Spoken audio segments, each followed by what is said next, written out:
Welcome to King Spotlight. We are once again joined by King's College head football coach Jeff Knarr. Coach, thanks for joining us again this week. Thanks for having me. Coach, another big game and another big opportunity as your Monarchs host one of the traditional top dogs in the MAC as Widener University comes to McCarthy Stadium on Saturday for a 1 p.m. kickoff. Both teams are coming off losses last week. Your Monarchs to undefeated and nationally ranked Stevenson, and Widener to MAC second place team Albright. Looking briefly at last week's game, there were a lot of good things that happened. Their outstanding defense was allowing 272 total yards per game, but your team had 386 yards. Their conference-leading pass defense allowed just 134 yards each game, but your team threw for 320 yards. So talk about that effort. Yeah, offensively, I mean, we knew we had to throw to win, protect our quarterback, and then, work the, be where we're supposed to be from a route, process from there.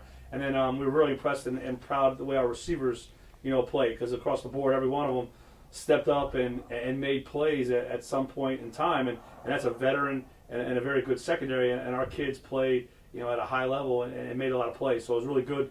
The receivers are playing solid, but all of them kind of rise, their level to match Stevenson's level. And Zach did a good job finding the guys that were open and kind of making some plays, with his feet and buying time to throw. And then the line, protected overall pretty well. So we were very impressed, with our pass offense and kind of, kept us in rhythm and did some good things.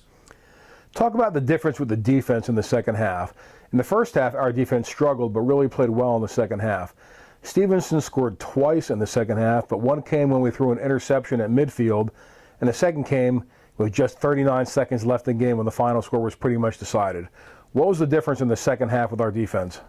Well, I think, the first score obviously we gave them, first and goal from there. But the way in the second half we started, guys started, just being more consistent, with the calls and things from there. We had some things that, were called that, weren't run totally correctly, from there. And then, giving them a little bit more of a gap and more space, and room. And then Stevenson was able to execute from there. Where in the second half, guys were, listening to the call, executing. They're 111th and not trying to do more than, ask. And then were in the right positions at the right time and then stepped up and made plays. So we were very happy with, again, how our defense played and then looking for more of that dominant, longer stretches of dominant defensive play moving forward. Well, looking ahead to this week's game, you have another traditional MAC contender when Widener comes to town. As it seems every year, Widener is a team with speed at the skill positions and size everywhere else. Their four-man defensive front averages 256 pounds per man. On the offensive line, their center is 250, but the other four starting offensive linemen check in at 295, 300, 295, and 345. They average 297 pounds per man up front.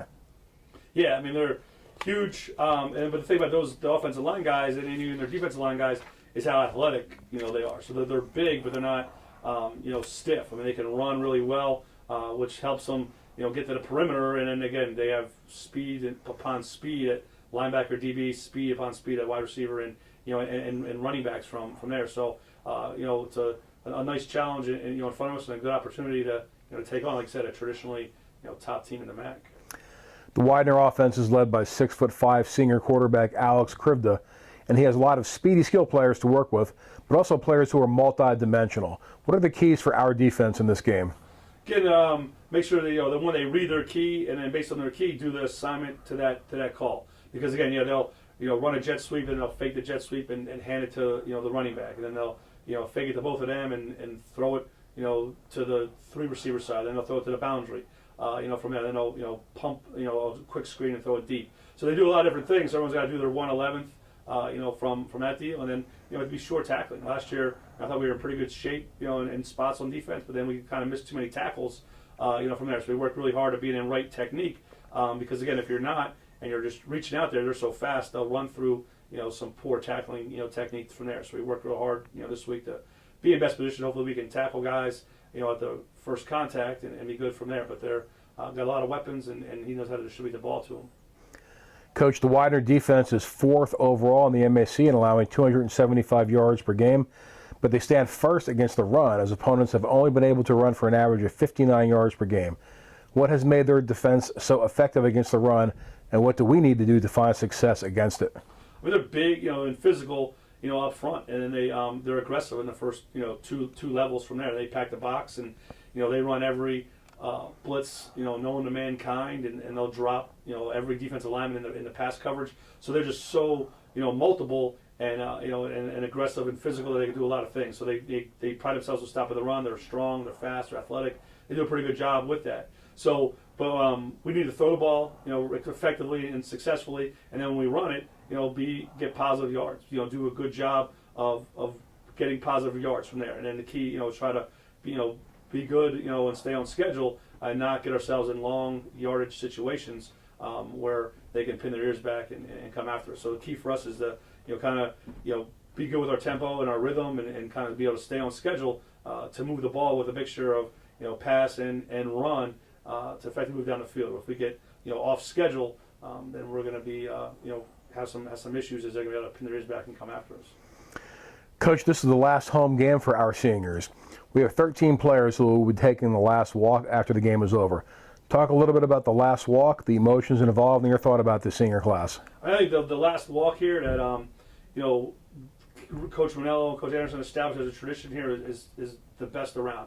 I mean, it's tremendously awesome from there, and Father Hanero gives them a medal just to the seniors at the conclusion of their season, and he talks about how when the moms and dads dropped them off as 18-year-old boys, and now in a couple months they're going to graduate as 22-year-old men. And that's just a credit to Kings and the development of our student and the student athletes here from there. But then that last walk gives our seniors a chance to bond together. Over 4 years, there's been ups and downs and relationships that are built, and a chance for them to walk together one last time as a group and spend that 100 yards of reflecting on what they've personally accomplished and what they're personally this program meant to them, and then hopefully you also reflect and take some time to enjoy the camaraderie of their friends and teammates and their classmates as they take that final walk. So I think it's an extremely special tradition that we're proud to be a part of. Well, Coach, that's all the time we have for today. Thank you for your time, and good luck to you and the Monarchs on Saturday when you host Widener University at 1 p.m. at McCarthy Stadium in the final home game of the season. Thank you very much.